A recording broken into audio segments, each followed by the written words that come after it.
Have you ever wondered why some women live alone, without a boyfriend, without a partner, without even seeming to be looking for someone? The answer isn't loneliness, nor a lack of options, nor romantic disappointments. It lies in something unsettling, frightening, and deconstructing everything we were taught about the role of women. Because when a woman chooses to be alone, she isn't lost. She is rediscovering herself. And this rediscovery doesn't bring applause, likes, or companionship. It brings silence, strength, and a type of freedom most still don't understand. No, she isn't lonely. She's selective. She isn't cold. She's simply tired of burning for those who never wanted to warm themselves. There's something deeply threatening about a woman who doesn't need a relationship to feel complete, because it breaks the logic of control, dismantles the myth of emotional dependency, and reveals a brutal truth. Most men don't know what to do with a woman who doesn't need saving, and most women are still learning to recognize themselves in that mirror of quiet yet deafening power. Carl Jung said that everything we deny becomes our shadow. And many of these solitary women are, in reality, the reflection of the collective shadow. They are what everyone desires to be, but few have the courage to embody. They don't scream for love. They whisper choices.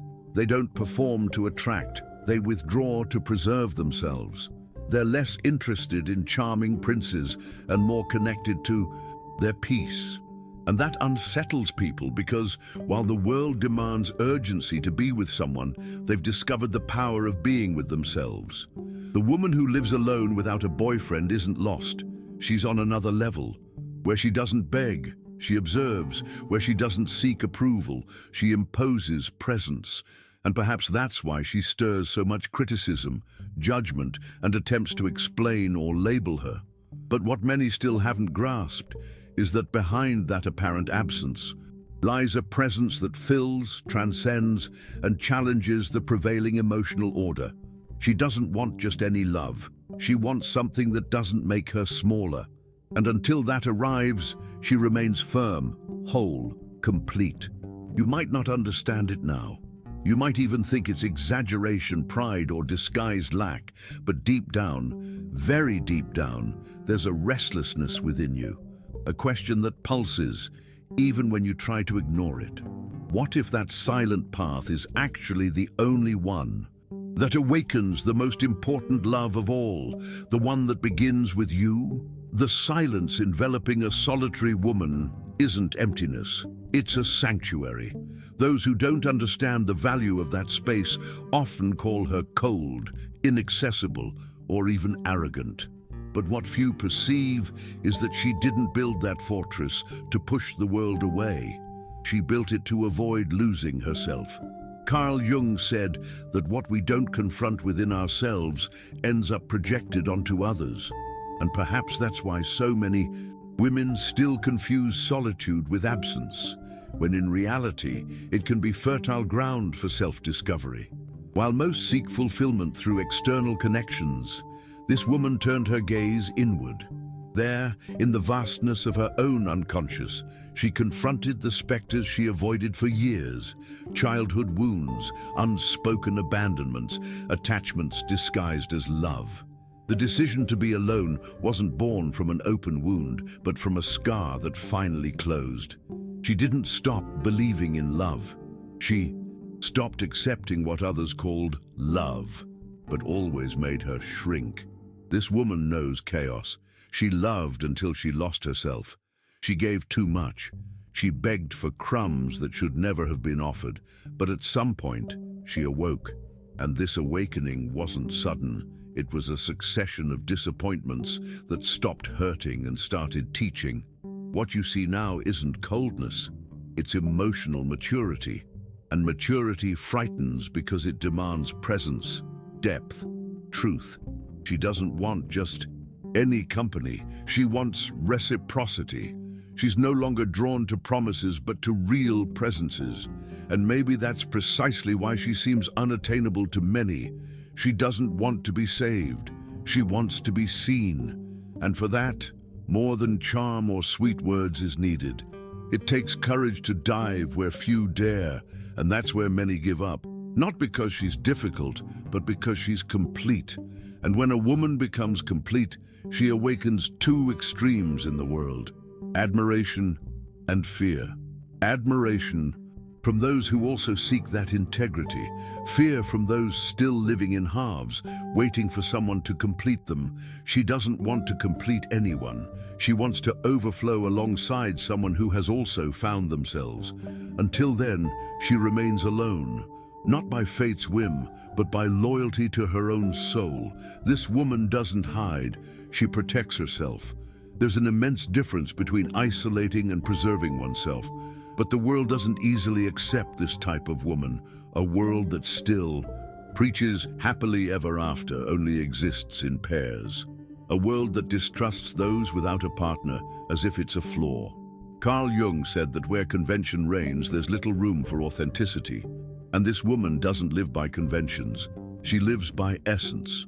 She hears phrases like, "You're too demanding, you should open up more, no one's perfect."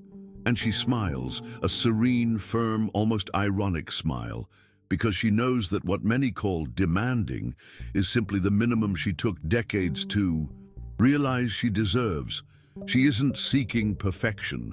She seeks someone with enough maturity to love without destroying, someone who's done the inner work she's already faced. And let's be honest, that isn't found on every corner. The discomfort she provokes isn't in what she says. It's in what she represents.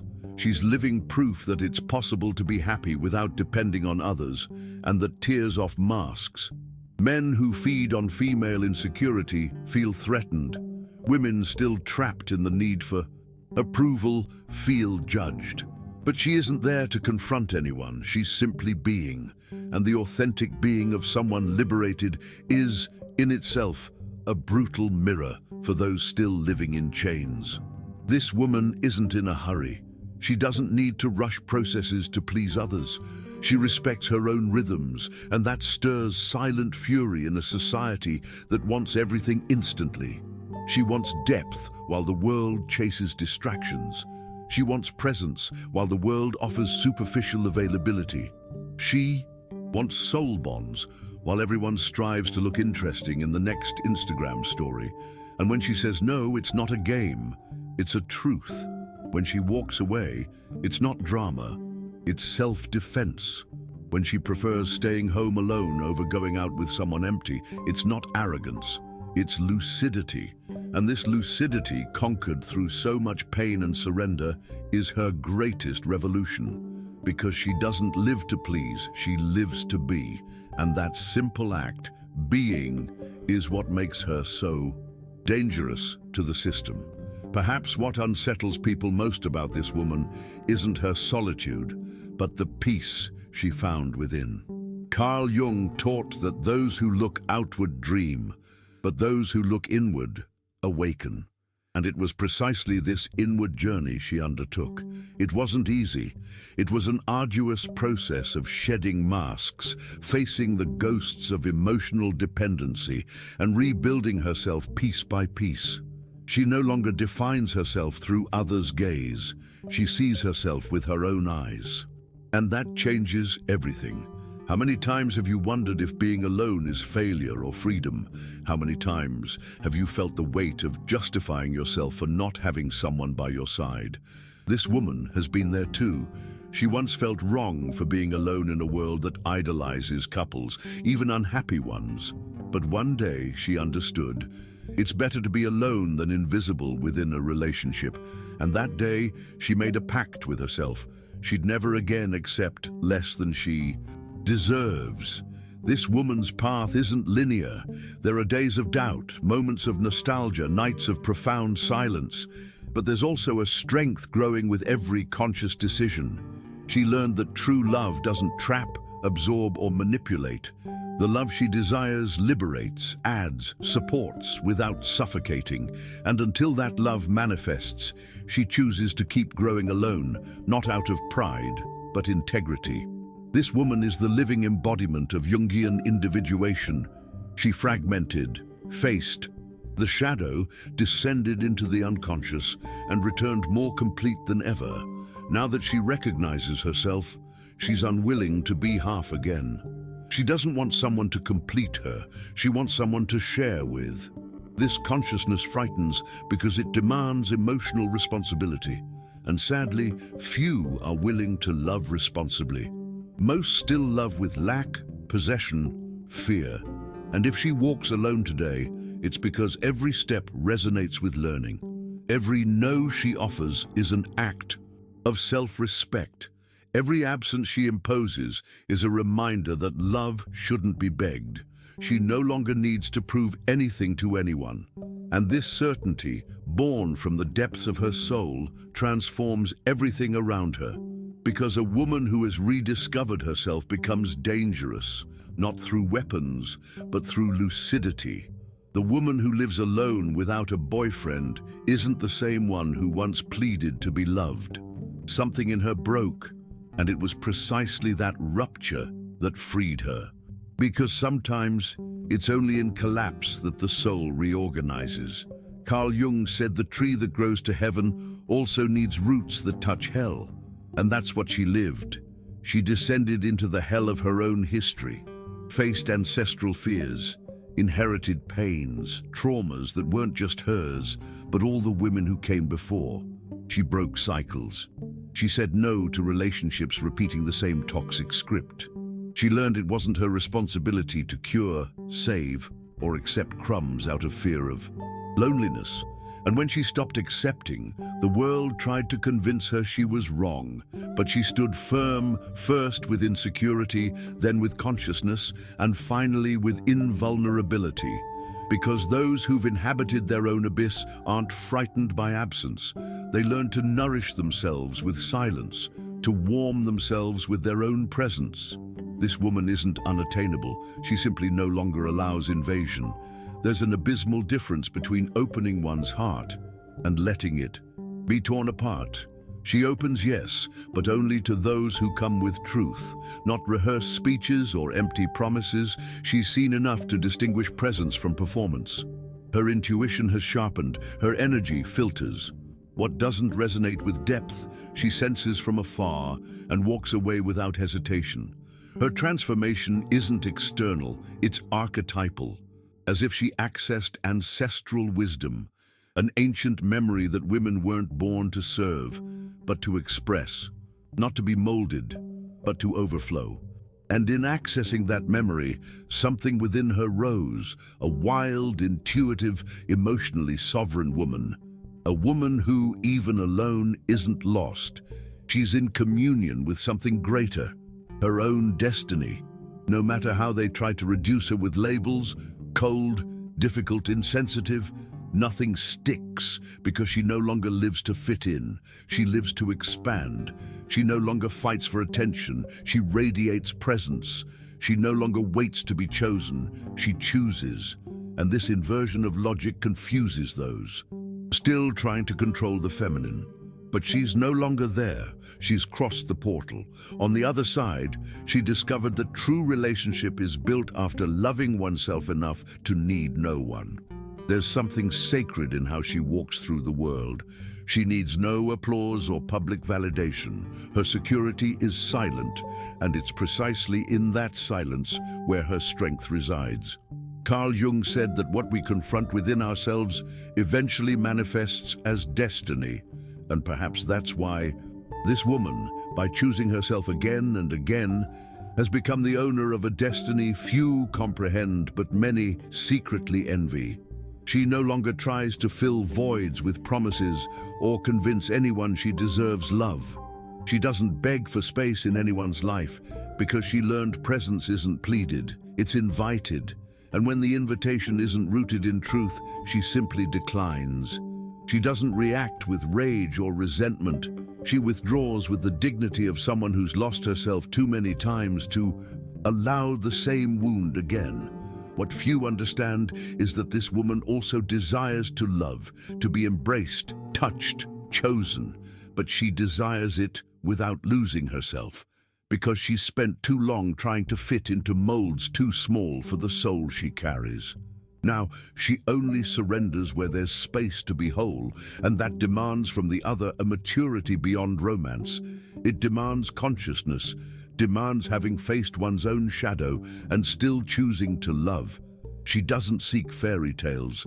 She seeks a soul alliance, an exchange without dominance or submission, where each can expand beside the other without dimming their colors, silencing their pains, or shrinking their dreams. And if that seems unattainable to some, that's okay, because she'd rather wait than live on emotional crumbs. To many, this sounds like arrogance, but it's just self-love in its purest form. We're witnessing a new archetype of woman, one who renounced superficiality to dive into depth, who grew tired of being desired, and began to be respected, who chose solitude not because she gave up on love, but because she started understanding that true love never demands self-denial. And when a woman grasps this, her entire world begins to change. She doesn't need to raise her voice to be heard. Her presence speaks before words. Where she arrives, there's a different vibration, as if the atmosphere shifts subtly.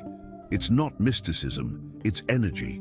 The weight of someone who's faced the cruelest internal wars and decided to return in peace, not because she defeated all her fears, but because she learned to coexist with them without yielding.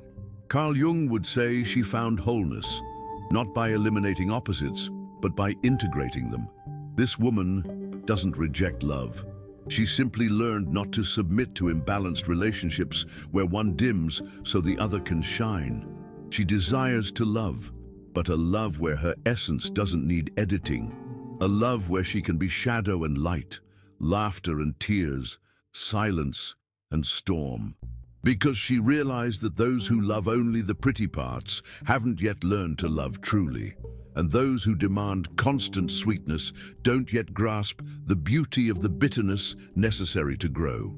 She's too whole to settle for halves, too free to accept prisons disguised as care, too sensitive to endure superficial bonds, and yet strong enough to keep choosing this path. Even when it hurts, even when it's lonely, even when it's misunderstood. This is the journey of the awakened soul, renouncing immediate validation for a profound truth.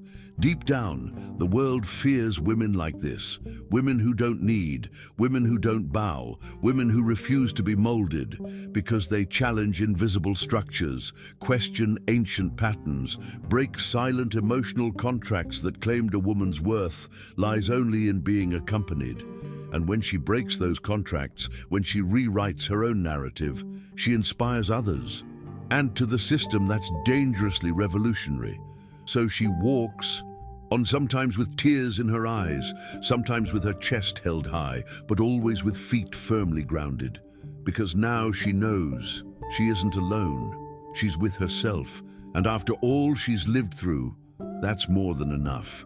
The love that comes after won't be salvation, it'll be celebration. It won't come to fill, it'll come to overflow. When a woman chooses to walk alone, the world seems intent on convincing her she's wrong. But deep inside, she feels something aligning.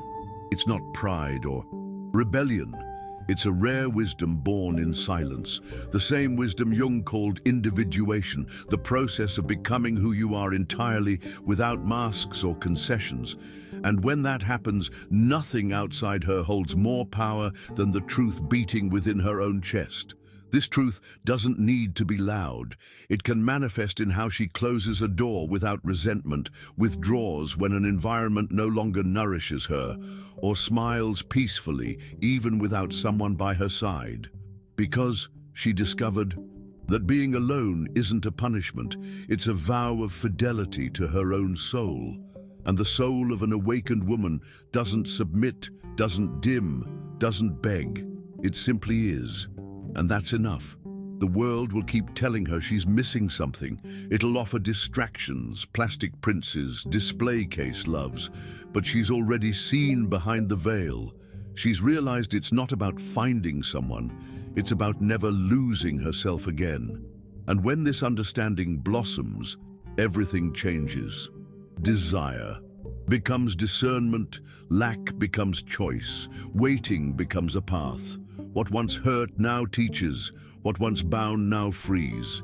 You can feel it inside, that restlessness, that spark. Maybe it's a memory, an old wound, a nostalgia that never made sense. Maybe it's the image of a woman you once knew or became. In either case, something asks to be seen more deeply, something that doesn't fit old molds, something that, if allowed, can completely change how you relate to love, to others, and above all, to yourself. This woman who lives alone isn't just a profile outside the standard. She's a living symbol of emotional freedom, a reminder that it's possible to rebuild without rush, without fear, without having to prove anything to anyone. She doesn't walk ahead of anyone, nor behind. She walks a parallel, inviolable path of her own. And on this journey, she lights small flames for others who are also awakening. If something inside you was touched by this narrative, maybe it's because deep down, you're also ready for a new kind of love. A love that begins with reconciling with yourself, nourished by silence, presence, and truth. A love that isn't negotiated, begged, or disguised. And if that love hasn't arrived yet, maybe it's because you first needed to become the woman who accepts nothing less than she deserves. Now, if this message found you at the right time, or awakened someone you'd forgotten existed within you, I invite you not to keep it to yourself. Share this video with other women who need to remember their own strength. Like, comment, subscribe to this channel, not on impulse, but by choice. Because when something touches the soul, the least we can do is let it keep resonating within us and through us.